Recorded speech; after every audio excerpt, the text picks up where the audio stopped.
ಬೆಂಗಳೂರಿನಲ್ಲಿ ತಮಿಳು ನಟ ಕಮಲ್ ಹಾಸನ್ ಅವರ ಕನ್ನಡ ವಿರೋಧಿ ಹೇಳಿಕೆಯನ್ನು ಖಂಡಿಸಿ ಬೆಂಗಳೂರಿನ ಕರ್ನಾಟಕ ಚಲನಚಿತ್ರ ವಾಣಿಜ್ಯ ಮಂಡಳಿಗೆ ಮುತ್ತಿಗೆ ಹಾಕಿ ಪ್ರತಿಭಟಿಸಲಾಯಿತು.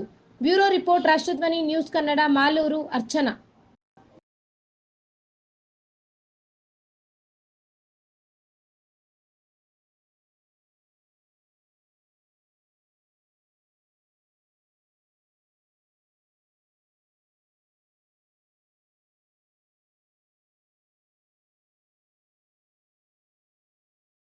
ವಿರುದ್ಧ ಪಡೆದಂತ ಪುಲಕೇಶಿ ಸುಮ್ಮನೆ ಬಂದಿದ್ದ ಹೆಸರಲ್ಲ. ಅದು ಇಡೀ ಅರ್ಧ ಭಾರತವನ್ನ ತನ್ನ ವಶದಲ್ಲಿ ಇಟ್ಕೊಂಡಂತ ಪುಲಕೇಶಿ ಹುಟ್ಟಿದಂತ ಮಣ್ಣು ಕರ್ನಾಟಕ, ಕನ್ನಡ ಭಾಷೆ ಅಂತ ನಾಡಿನ ಬಗ್ಗೆ, ಆ ಭಾಷೆ ತಮಿಳಿನಿಂದ ಹುಟ್ಟು ಅನ್ನುವ ಹೇಳಿಕೆಯನ್ನ, ದುರಹಂಕಾರದ ಹೇಳಿಕೆ ನೀಡಿದಂತ ಕಮಲ್ ಹಾಸನ್ಗೆ ಅಲ್ಲೇ ಇದ್ದಂತ ನಮ್ಮ ನಟರು, ಕನ್ನಡದ ನಟರು, ನಾವೆಲ್ಲ ಪ್ರೀತಿಸುವಂತ ಶಿವಣ್ಣ ಧ್ವನಿ ಎತ್ತಲಿಲ್ಲ.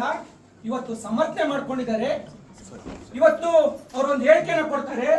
ಕಮಲ್ ಹಾಸನ್ಗೆ ಕನ್ನಡದ ಮೇಲೆ ಅಭಿಮಾನ ಇದೆ, ಆದ್ರೆ ಅದನ್ನ ಯಾಕೆ ದೊಡ್ಡದು ಮಾಡ್ತಿದ್ದೀರಾ ಅಂತ ಕೇಳ್ತಾರೆ. ರಾಜಣ್ಣ ಹುಟ್ಟಿದಂತ ನಾಡಲ್ಲಿ ಹುಟ್ಟಿದ್ವಿ ನಾವು.